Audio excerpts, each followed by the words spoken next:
Just a quick test of the start to this adventure module.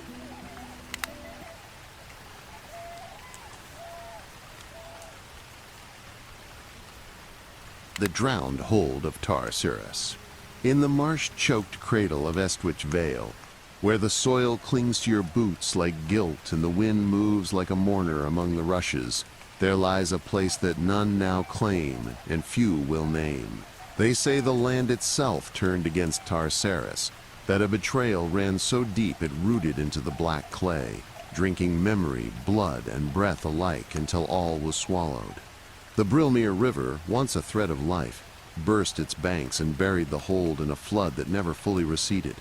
Yet not all things drown in silence. Centuries passed, and with them the shape of the vale shifted. Fields reclaimed patches of the sunken stone, and shepherds returned to graze where towers once rose. But the land has grown sullen, restless. Livestock vanish beneath waters that shimmer too darkly. Toddlers mutter in forgotten tongues, and black eels, fat and silent, slither where no stream should reach. The village of Estwych, small and hunched upon the edge of the mire, sends prayers into the fog and silver into the hands of sellswords. The villagers whisper of the Lord below, of voices in the river mud, of dreams that do not belong to the dreamer. Yet when pressed, the elders only murmur of a pact undone, a hunger left behind, and eyes that never close beneath the water's skin. Few remember the hold's true name. Fewer still know why it fell. Fewer yet understand what survived. But the mud remembers. And now, so must you. And so it is that the party arrives in Estwych Vale, beneath the ashen veil of twilight, the sun already sunken beyond the barrows. Their path ends at a creaking ferry slip over the Drymoor River, where mist hangs like old wool, and the reeds shiver though there is no wind. There, lanterns gutter and a lone figure waits, Hel Corwin, one arm folded across his chest, the other dangling beside a boat that should not float. So, ominous. Round 1. Penelope Whitewood's turn.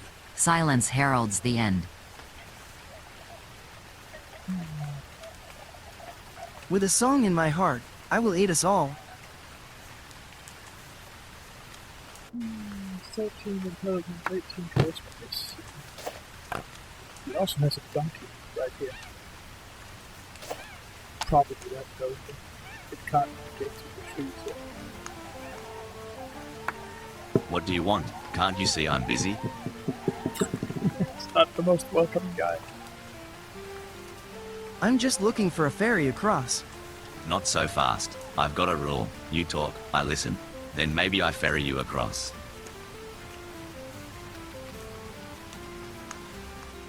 What's to talk about? Suit yourself, but you're not crossing without talking.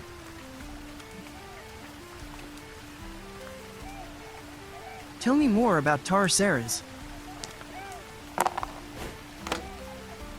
Seras. It fell from within. No army, just silence. I've seen it in my dreams, heard the screams that turned to gurgles.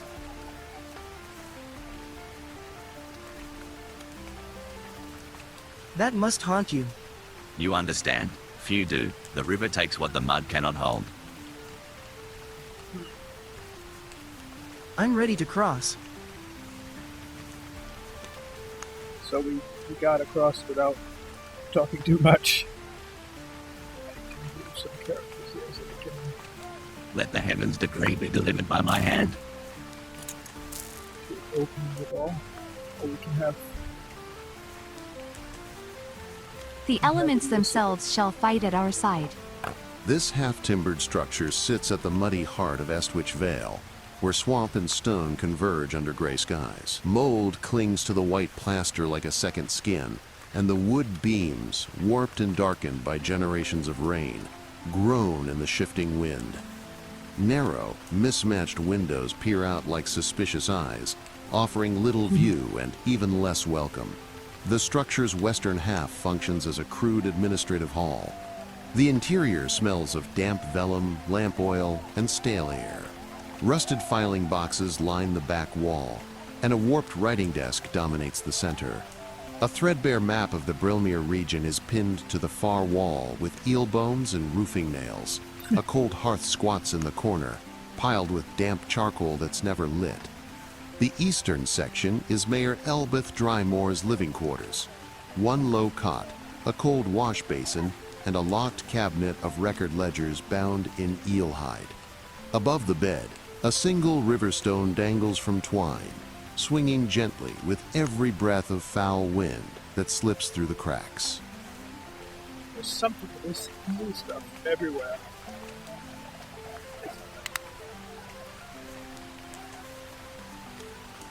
You can only move characters one cell at a time. Look for the highlighted map cells around the character. That's because Let the strings tell the story, and the melody guide our way. same cell. Here's the ball. Now it's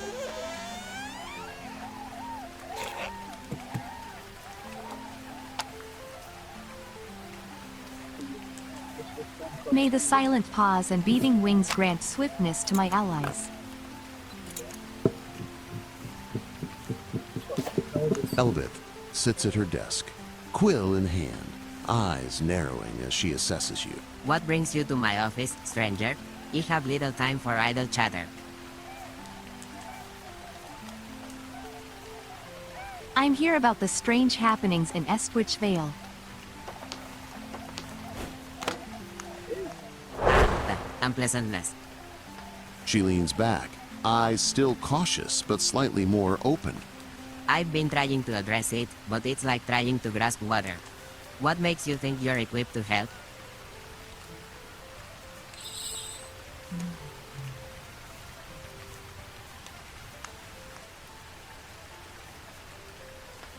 Do I have it back?